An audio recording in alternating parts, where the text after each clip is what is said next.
I'm sorry. Ho, Ho'oponopono.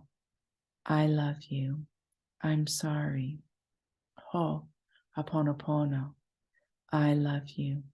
I'm sorry. Ho, Ho'oponopono. I love you. I'm sorry.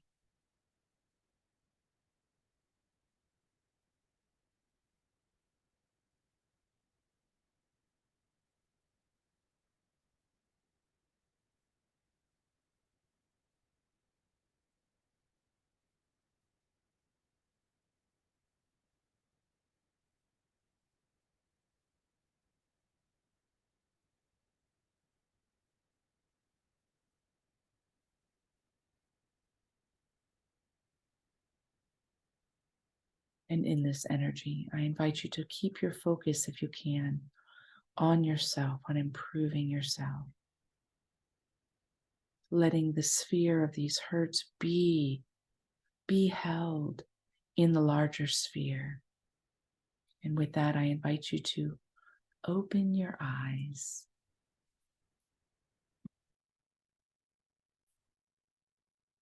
Blessings, my friends. Have a great weekend. See you Monday.